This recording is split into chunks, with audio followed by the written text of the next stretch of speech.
ইনশাল্লাহ কাপের জন্যই খেলছি, কাপ না নিয়ে যাচ্ছি না। এই মুহূর্তে আমার সাথে আছে সেলিব্রিটি নাবিলা। সো নাবিলা, আপনি তো আজকে ক্রিকেট খেলছেন এবং পাশাপাশি শুধু খেলছেন না, পাশাপাশি আজকে মনে হয় সব থেকে বেশি মনে হয় নাচানাচি বা যেটাকে বলে সব থেকে বেশি এনজয় করছেন। আমরা জিতেছি। আমাদের মেয়েদের যে মানে আমাদের যে পোর্শনটুকু মেয়েদের ব্যাটে বলে যে অপোনেন্টের সাথে যে লড়াইটা, সেটাতে আমরা অলরেডি জিতেছি। আমরা 1 পয়েন্ট পেয়ে গিয়েছি। এখন আমাদের ছেলেরা মাঠে নেমেছে। সো আমরা সেলিব্রেট করছি আমাদের এই সেলিব্রেশনটা। ওকে, নাবিলার কাছে আমরা জিনিসটা জানতে চাই, আসলে প্রথম খেলার যখন শুরু হবে সেই সময় আসলে সবাই 50-50 ছিল যে আসলে কে জিতবে। সো এই মুহূর্তে আসলে মানে কেমন মনে হচ্ছে আসলে যে নিজেদের কনফিডেন্স কেমন ছিল প্রথম থেকে? আমরা কনফিডেন্ট ছিলাম। আমাদের প্র্যাকটিসেই আমাদের অনেক কনফিডেন্স গ্রো করেছে, কারণ আমাদের টিম সবসময় প্রেজেন্ট ছিল এবং আমরা টিম ওয়াইজ প্র্যাকটিস করেছি এবং একটা বন্ডিং আছে। সো আমাদের কনফিডেন্স ছিল, বাট তারপরও খেলার মাঠ বলে কথা, ক্রিকেট খেলার মাঠ বলে কথা, যে কোনো সময় যে কোনো কিছুই হতে পারে, শেষ পর্যন্ত বলা যায় না।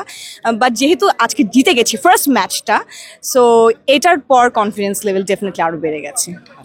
কাপ কি পাওয়া হবে কিনা আসলে? ইনশাল্লাহ কাপের জন্যই খেলছি, কাপ না নিয়ে যাচ্ছি না। ওকে, যে জিনিসটা দর্শকরা জানতে চায় বা দর্শকদের উদ্দেশ্যে কথা বলতে চান, সেটি হচ্ছে নাবিলা আসলে একজন অভিনেত্রী থেকে বা একজন সেলিব্রিটি থেকে কিভাবে ক্রিকেটার হলো? কিভাবে ক্রিকেট হলো, এটা তো আমাদের সবার, মানে এটা আমাদের সব শিল্পীদের, সব আর্টিস্টদের হচ্ছে এটা মিলন মেলা, এটা আমাদেরই খেলা। যদি সবকিছু ঠিকঠাক থাকে, কারণ এর আগেও হয়েছে, বাট ভুল ত্রুটি থেকেই সবকিছু সুন্দরভাবে আবার গুছানো হয়। যদি এখনো কোনো ভুল ত্রুটি থাকে, বড় ইভেন্টে অনেক সময় হয়, তো ওটাও যদি ঠিকঠাকভাবে আমরা শুধরে নিয়ে করতে পারি, ডেফিনেটলি প্রতি বছর হবে, কেন হবে না? এটা একটা এত সুন্দর সেলিব্রেশন। আই এম শিওর যে দর্শকরাও এটার জন্য ওয়েট করে, আমরাও ওয়েট করি কখন হবে, আমরা সবাই কখন মাঠে ময়দানে এক হব, অপরের মুখোমুখি হব এবং একসাথে খেলবো। আচ্ছা, দর্শকদের উদ্দেশ্যে কি বলতে চান? দর্শকদের উদ্দেশ্যে বলতে চাই যে আমরা অনেক এনজয় করছি। আমি শিওর যে আপনারা অনেক এনজয় করছেন। দোয়া করেন যেন আমরা জিতে যাই, আমরা চ্যাম্পিয়ন হই, স্বপ্নধারা স্পার্টানস। Thank you.